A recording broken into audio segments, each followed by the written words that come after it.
નમસ્કાર, સેક્યુલર ગુજરાત ન્યૂઝમાં આપનું સ્વાગત છે। ગતરોજ સ્વતંત્રતા પર્વ નિમિત્તે દેશના વડાપ્રધાન માનનીય શ્રી નરેન્દ્ર મોદીજી દ્વારા લાલ કિલ્લાથી વક્તવ્ય આપવામાં આવ્યું। ગતરોજ દેશના વડાપ્રધાન માનનીય શ્રી નરેન્દ્ર મોદીજી દ્વારા આઝાદી કા અમૃત મહોત્સવ અંતર્ગત લાલ કિલ્લાથી આપેલ વક્તવ્યમાંથી પ્રેરણા મંત્રો। રિપોર્ટ નઝીર શેખ સાથે कैमरामैन असलम मल्ला। 75 साल की हमारी ये यात्रा अनेक उतार चढ़ाव से भरी हुई है। सुख दुख की छाया मंडराती रही है और इसके बीच भी हमारे देशवासियों ने उपलब्धियां की है, पुरुषार्थ किया है, हार नहीं मानी है, संकल्पों को ओझल नहीं होने दिया है। और इसलिए और ये भी सच्चाई है कि सैकड़ों सालों के गुलामी के कालखंड ने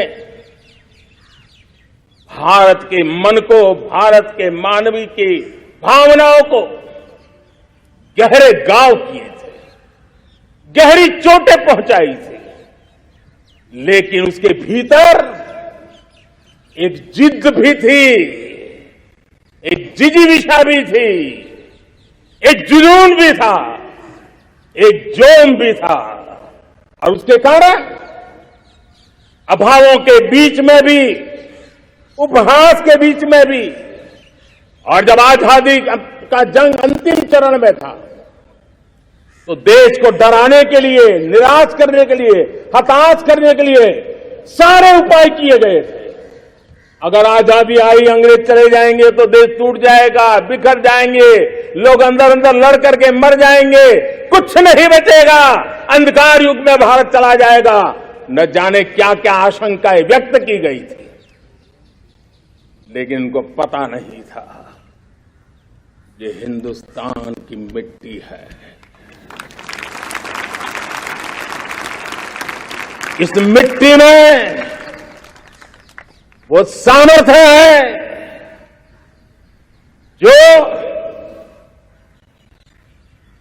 शासकों से भी परे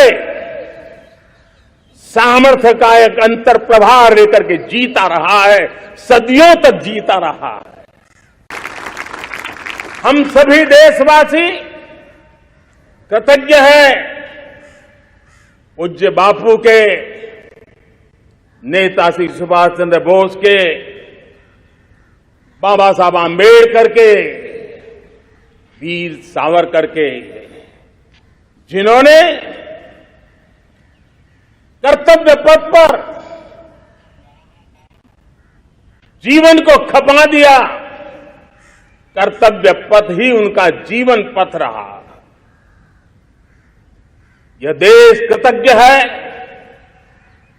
मंगल पांडे, तात्या टोपे, भगत सिंह, सुखदेव, राजगुरु, चंद्रशेखर आजाद, अशफाक उल्लाह खान, राम प्रसाद बिस्मिल, अनगिनत ऐसे हमारे क्रांतिवीरों ने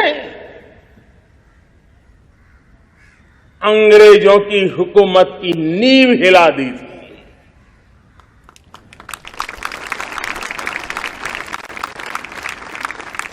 यह राष्ट्र कृतज्ञ है उन वीरांगनाओं के लिए, रानी लक्ष्मीबाई हो, झलकारी बाई, दुर्गा भाभी, रानी गायदिन्लियो, रानी चेन्नम्मा, बेगम हजरत महल, वेलू निचियार। भारत की नारी शक्ति क्या होती है, भारत की नारी शक्ति का संकल्प क्या होता है, भारत की नारी त्याग और बलिदान की क्या पराकाष्ठा कर सकती है, वैसी अनगिनत वीरांगनाओं का स्मरण करते हुए हर हिंदुस्तानी गर्व से भर जाता है।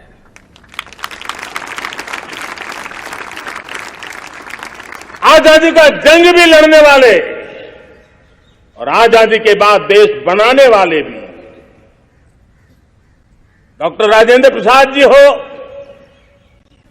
नेहरू जी हो, सरदार वल्लभ भाई पटेल, श्यामा प्रसाद मुखर्जी, लाल बहादुर शास्त्री, दीनदयाल उपाध्याय, जयप्रकाश नारायण, राम मनोहर लोहिया, आचार्य विनोबा भावे, नानाजी देशमुख, सुब्रमण्यम भारती, अनगिनत ऐसे महापुरुषों को आज नमन करने का अवसर है।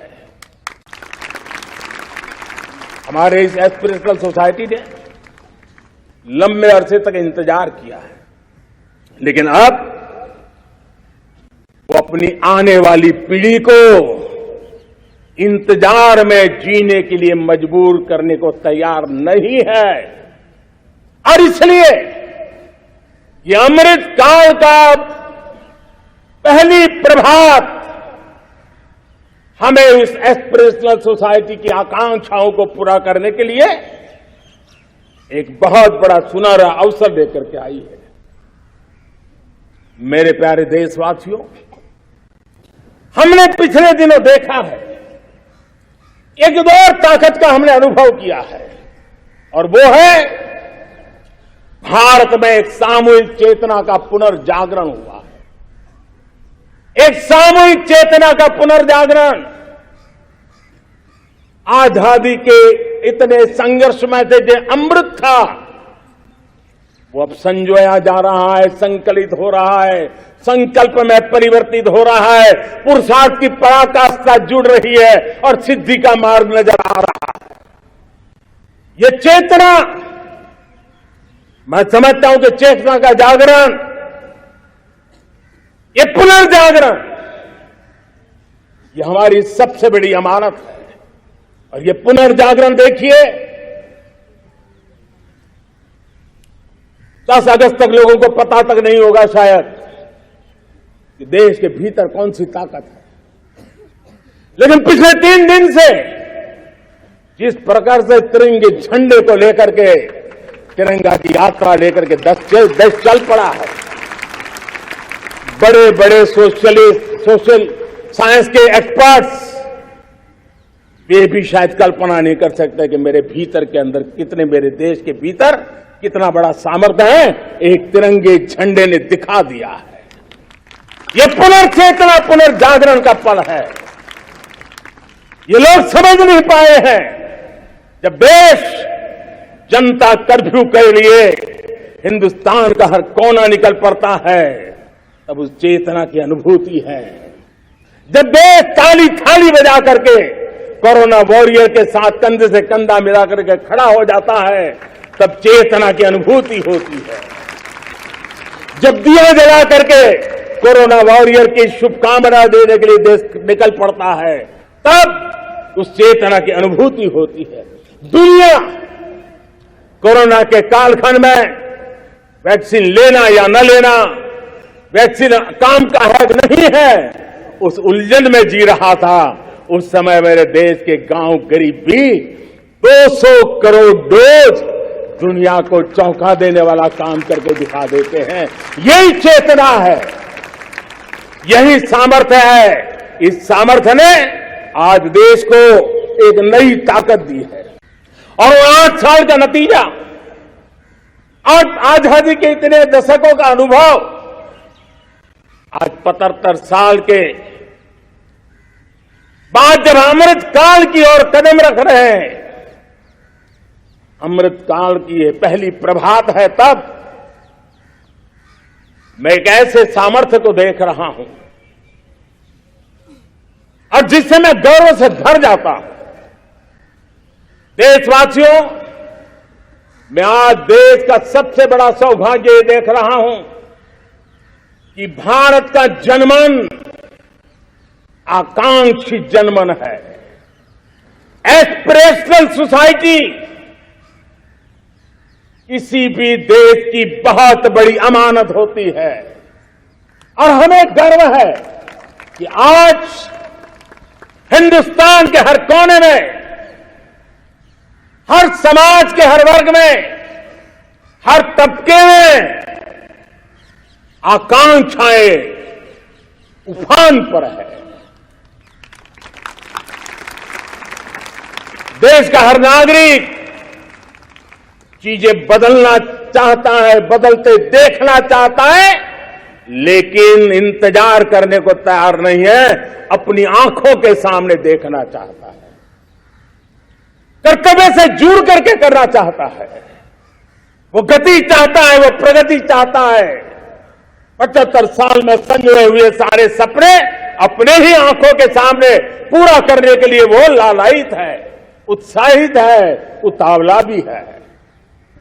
कुछ लोगों को इसके कारण संकट हो सकता है, क्योंकि जब एस्पिरेशनल सोसाइटी होती है तब सरकारों को भी तलवार की धार पे चलना पड़ता है, सरकारों को भी समय के साथ दौड़ना पड़ता है। और मुझे विश्वास है,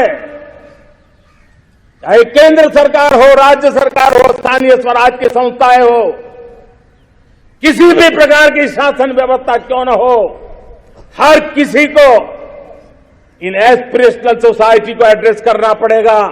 उनकी आकांक्षाओं के लिए हम ज्यादा इंतजार नहीं कर सकते। जब आजादी के जंग की चर्चा करते हैं तो हम उन जंगलों में जीने वाले हमारे आदिवासी समाज का भी गौरव करना हम नहीं भूल सकते हैं।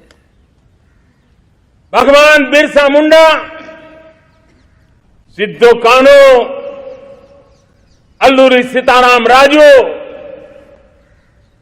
गोविंद गुरु, अनगिनत नाम है जिन्होंने आजादी के आंदोलन की आवाज बन करके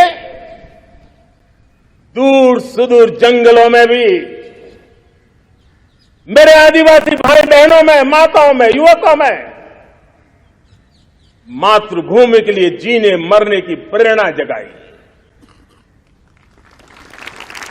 ये देश का सौभाग्य रहा है कि आजादी के जंग के कई रूप रहे हैं, और उसमें एक रूप वो भी था जिसमें नारायण गुरु हो, स्वामी विवेकानंद हो, महर्षि अरविंदो हो, गुरुदेव रविंद्रनाथ टैगोर हो, ऐसे अनेक महापुरुष हिंदुस्तान के हर कोने में, हर कान में भारत की चेतना को जगाते रहे, भारत को चेतनवंत बनाते रहे। अमृत महोत्सव के दौरान देश ने पूरे एक साल से हम देख रहे हैं, 2021 में दांडी यात्रा से प्रारंभ हुआ, स्मृति दिवस को संवारते हुए हिंदुस्तान के हर जिले में, हर कोने में देशवासियों ने आजादी के अमृत महोत्सव के लक्षावधि कार्यक्रम किए हैं। शायद इतिहास में इतना विशाल, व्यापक, लंबा एक ही मकसद का उत्सव मनाया गया हो, वो शायद ये पहली घटना हुई होगी। और हिंदुस्तान के हर कोने में उन सभी महापुरुषों को याद करने का प्रयास किया गया जिनको किसी न किसी कारणवश इतिहास में जगह न मिली या उनको भुला दिया गया था।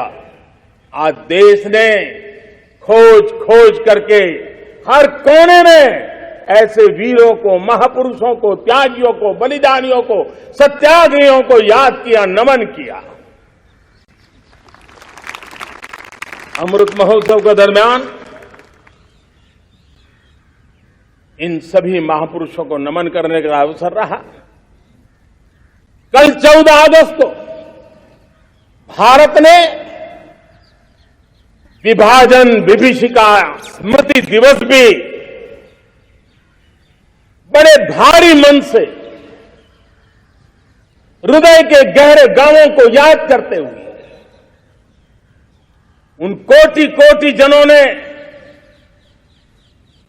बहुत कुछ सहन किया था,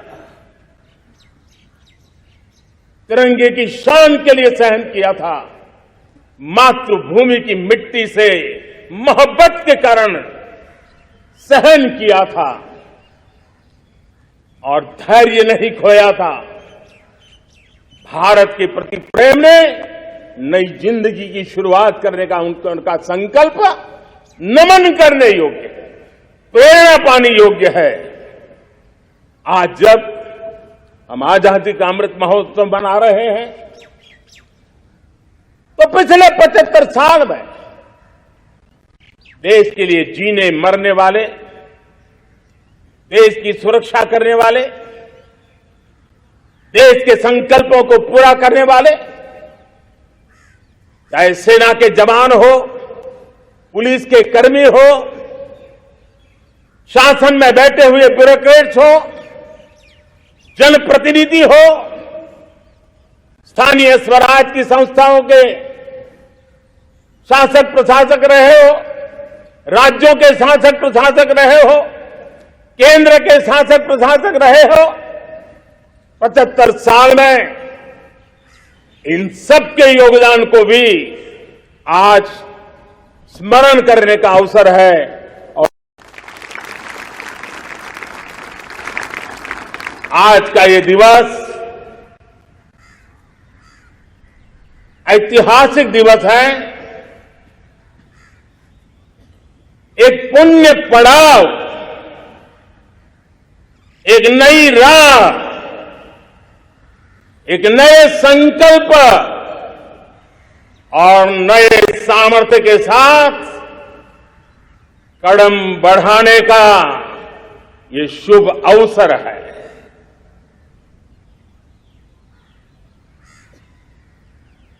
आजादी के जंग में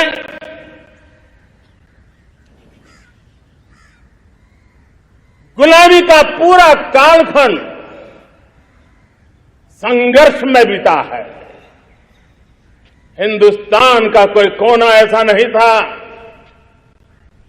कोई काल ऐसा नहीं था जब देशवासियों ने सैकड़ों सालों तक गुलामी के खिलाफ जंग न किया हो, जीवन न खपाया हो, यातनाएं न झेली हो, आहुति न दी हो। आज हम सब देशवासियों के लिए ऐसे हर महापुरुष को, हर त्यागी को, हर बलिदानी को नमन करने का अवसर है, उनका ऋण स्वीकार करने का अवसर है और उनका स्मरण करते हुए उनके सपनों को जल्द से जल्द पूरा करने का संकल्प लेने का भी अवसर है। मेरे प्यारे देशवासियों, 75 साल की यात्रा में आशाएं, अपेक्षाएं, उतार चढ़ाव सब कुछ के बीच में हर एक के प्रयास से हम जहां तक पहुंच पाए थे, पहुंचे थे।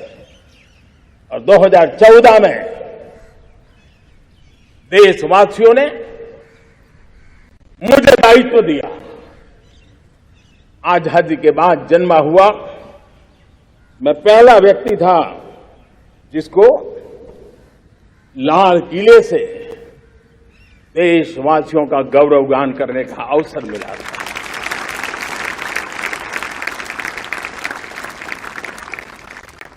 लेकिन मेरे दिल में जो भी आप लोगों से सीखा हूं, जितना आप लोगों को जान पाया हूं मेरे देशवासियों, आपके सुख दुख को समझ पाया हूं, देश की आशा अपेक्षाओं के भीतर वो कौन सी आत्मा बसती है, उसको जितना मैं समझ पाया हूं, उसको लेकर के मैंने अपना पूरा कालखंड देश के उन लोगों को एम्पावर करने में खपाया।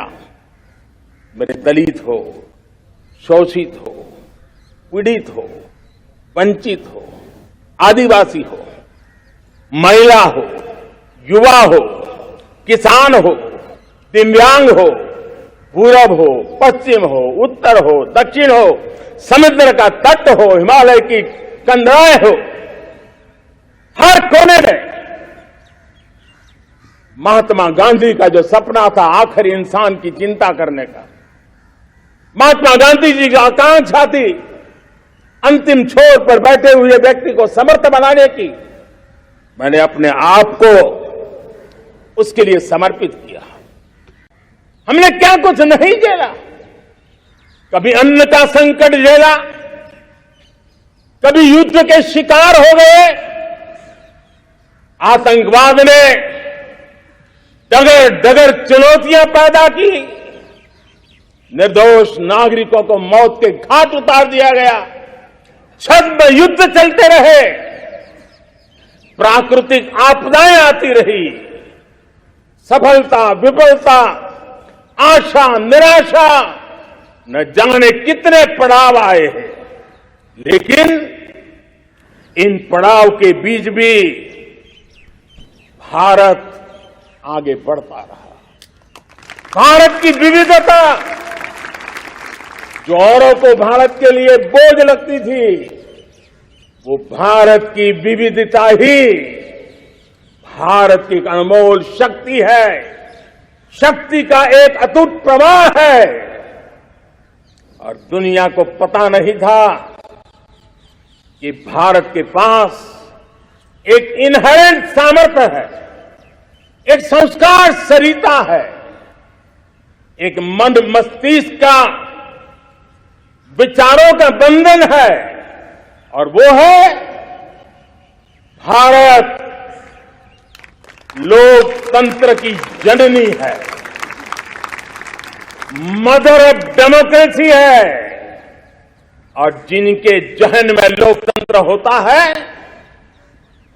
वे जब संकल्प करके चल पड़ते हैं, वो सामर्थ्य दुनिया की बड़ी बड़ी सल्तनतों के लिए भी संकट का काल लेकर के आती है। ये मदर ऑफ डेमोक्रेसी, ये लोकतंत्र की जननी हमारे भारत ने सिद्ध कर दिया कि हमारे पास ये एक अनमोल सामर्थ्य है। સમાચારોની અવનવી અપડેટ્સ માટે જોતા રહો સેક્યુલર ગુજરાત ન્યૂઝ। સાથે સેક્યુલર ગુજરાત ન્યૂઝ ચેનલને લાઇક, શેર અને સબસ્ક્રાઇબ કરો અને બેલ આઇકોન દબાવીને સમાચારોની ઝડપી માહિતી મેળવો।